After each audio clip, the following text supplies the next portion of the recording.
사람은 누구나 그 사람의 삶을 끌고 가는 중요한 가치나 동기가 있기 마련입니다. 가령 어떤 사람에게는 돈이 그 사람의 인생의 동기와 가치가 될 수 있습니다.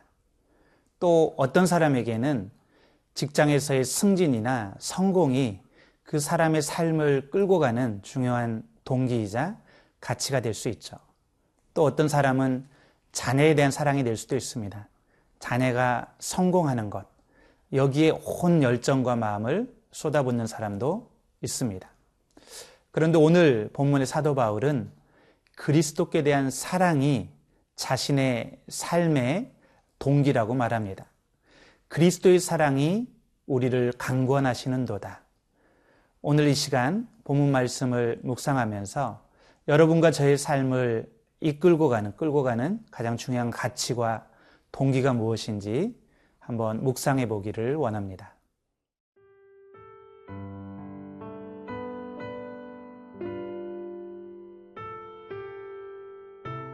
고린도후서 5장 11절에서 21절 말씀입니다.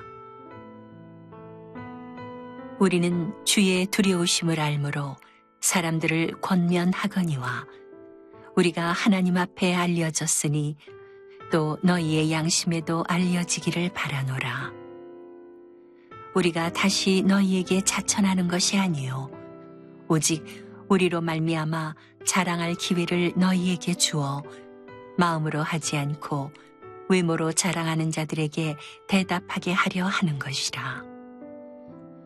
우리가 만일 미쳤어도 하나님을 위한 것이요 정신이 온전하여도 너희를 위한 것이니 그리스도의 사랑이 우리를 강권하시는도다. 우리가 생각하건대 한 사람이 모든 사람을 대신하여 죽었은즉 모든 사람이 죽은 것이라. 그가 모든 사람을 대신하여 죽으심은 살아있는 자들로 하여금 다시는 그들 자신을 위하여 살지 않고 오직 그들을 대신하여 죽었다가 다시 살아나신 이를 위하여 살게 하려 함이라. 그러므로 우리가 이제부터는 어떤 사람도 육신을 따라 알지 아니하노라. 비록 우리가 그리스도도 육신을 따라 알았으나 이제부터는 그같이 알지 아니하노라. 그런즉 누구든지 그리스도 안에 있으면 새로운 피조물이라. 이전 것은 지나갔으니 보라 새 것이 되었도다. 모든 것이 하나님께로서 났으며 그가 그리스도로 말미암아 우리를 자기와 화목하게 하시고 또 우리에게 화목하게 하는 직분을 주셨으니 곧 하나님께서 그리스도 안에 계시사 세상을 자기와 화목하게 하시며 그들의 죄를 그들에게 돌리지 아니하시고 화목하게 하는 말씀을 우리에게 부탁하셨느니라. 그러므로 우리가 그리스도를 대신하여 사신이 되어 하나님이 우리를 통하여 너희를 권면하시는 것 같이 그리스도를 대신하여 간청하노니 너희는 하나님과 화목하라. 하나님이 죄를 알지도 못하신 이를 우리를 대신하여 죄로 삼으신 것은 우리로 하여금 그 안에서 하나님의 의가 되게 하려 하심이라. 바울은 자신이 누구보다 열심히 그리고 사심없이 복음을 섬겼다고, 복음을 위해 일했다고 떳떳하게 말할 수 있었습니다. 바울이 이렇게 열정적으로 열심히 사역하는 모습을 보고 어떤 사람들은 바울이 미쳤다, 바울이 제정신이 아니다 라고 비난하기도 했습니다. 그런데 바울은 자신이 이렇게 복음에 집중하고 모든 에너지를 쏟아붓고 심지어 고난과 핍박마저도 뚫고 나가게 했던 그 힘이 바로 그리스도의 사랑 때문이었다고 말합니다. 우리 13, 14절 말씀을 읽겠습니다.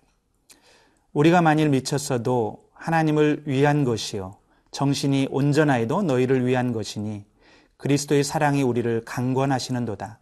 우리가 생각하건대 한 사람이 모든 사람을 대신하여 죽었은즉 모든 사람이 죽은 것이라. 바울은 그리스도의 사랑이 자신을 강권한다고 말합니다. 여기서 강권한다는 표현은 그의 삶을 통제한다라는 말입니다. 바울이 쉬지 않고 복음을 위해서 열심을 내고 충성하고 인내하지 않을 수 없도록 그의 삶을 몰아가는 힘, 그것은 바로 예수 그리스도에 대한 사랑에 대한 감격이었다고 말합니다. 구체적으로 그는 예수님이 십자가상에서 그를 위해서 대속해 주신 그 대속의 사랑, 대속의 은혜를 생각할 때 도저히 가만히 있을 수 없었습니다. 한 사람이 모든 사람을 대신해 죽었은즉, 하나님은 죄를 알지도 못하는 자기 아들을 하나님께 대적하고 원수되어 살아갔던 우리들을 위해서 십자가에 내어 주셨습니다. 그가 징계를 받음으로 우리가 평화를 누리고 그가 채찍에 맞음으로 우리가 나음을 입었도다.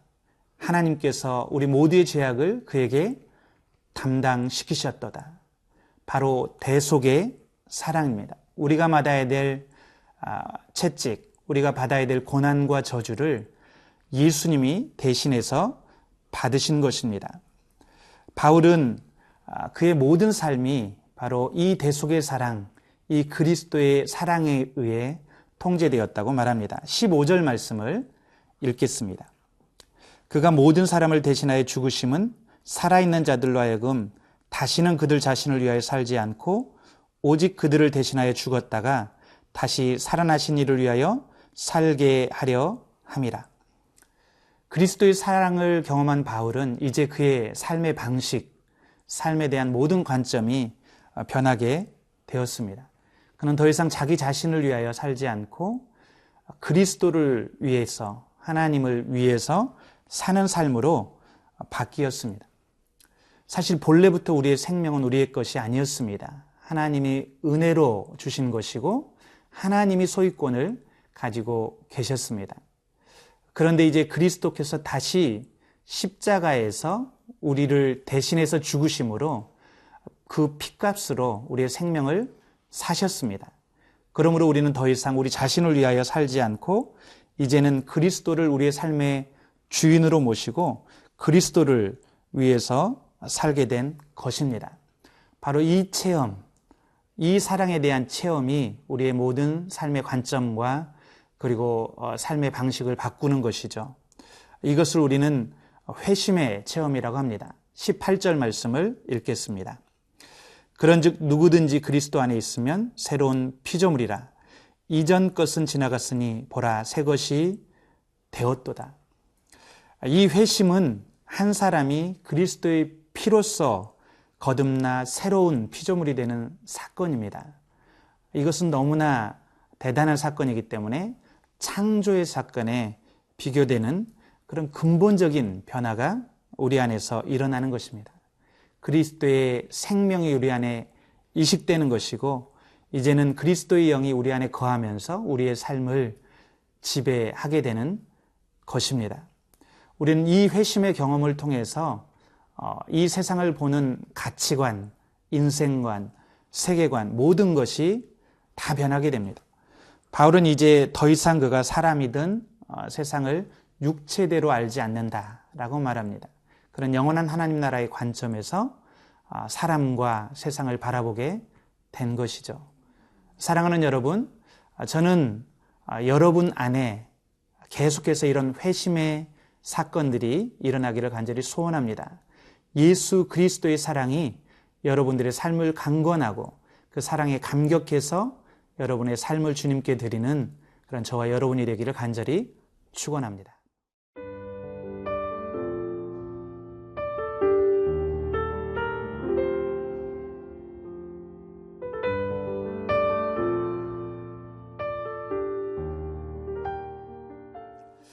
우리가 거듭나서 새로운 피조물이 되었을 때 누리게 되는 가장 큰 축복은 바로 하나님과 화목하게 되었다는 것입니다.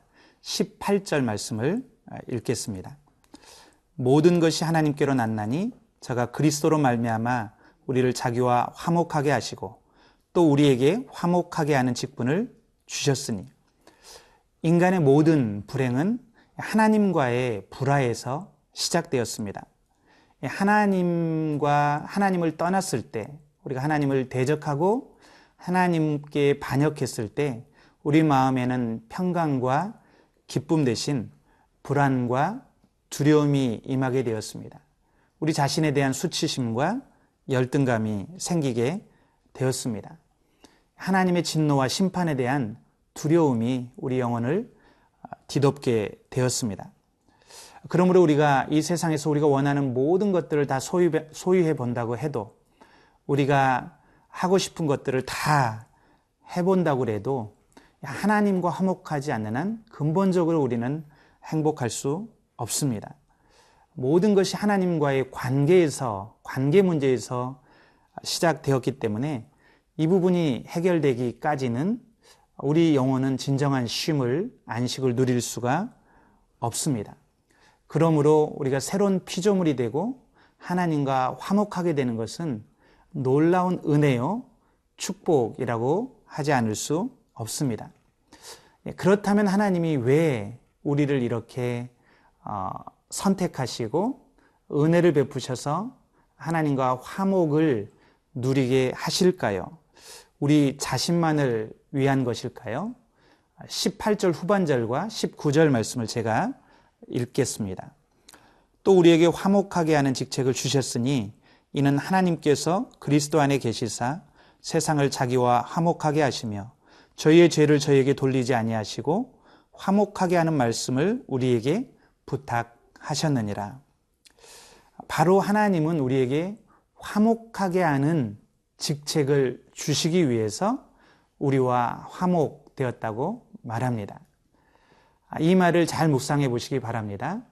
하나님이 우리를 선택하신 것은 우리를 사랑하시기 때문입니다. 하나님의 일방적인 은혜로 우리에게 이 화목의 축복, 마음의 평강과 기쁨을 부어주셨습니다. 그러나 이 축복은 우리 자신만을 위한 축복이 아니라는 것이죠.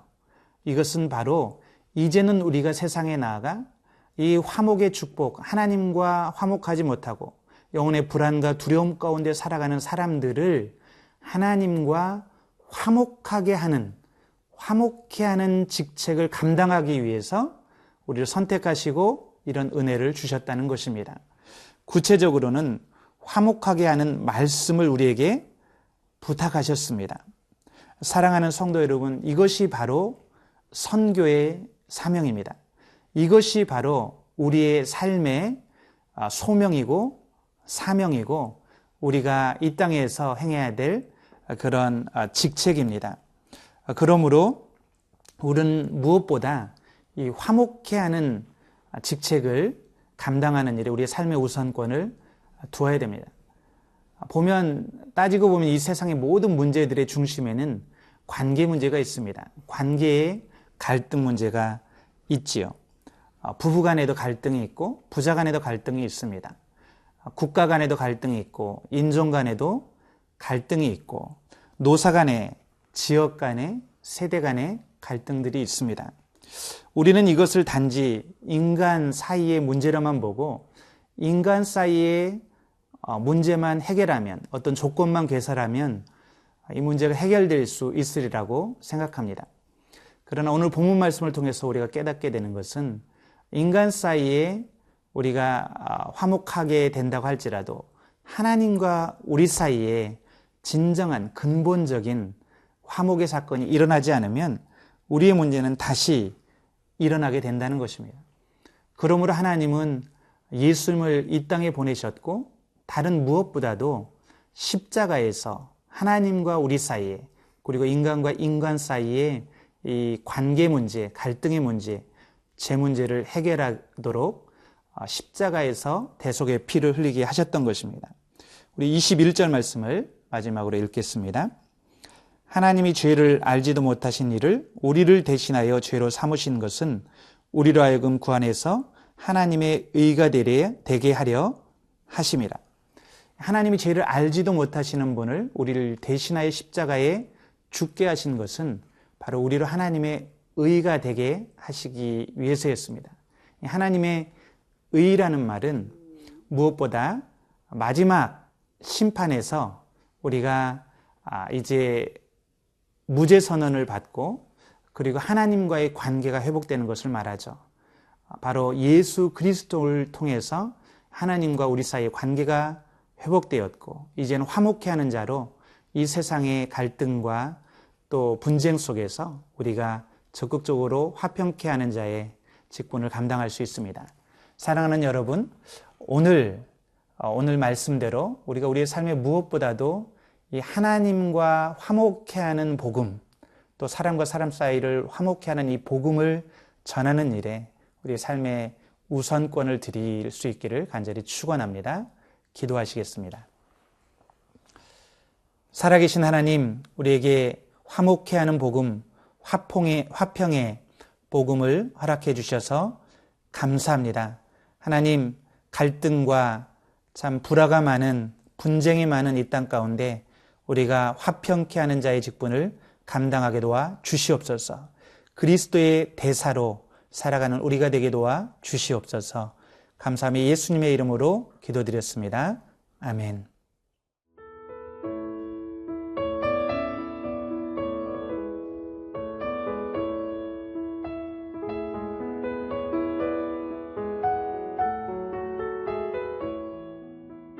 이 프로그램은 시청자 여러분의 소중한 후원으로 제작됩니다.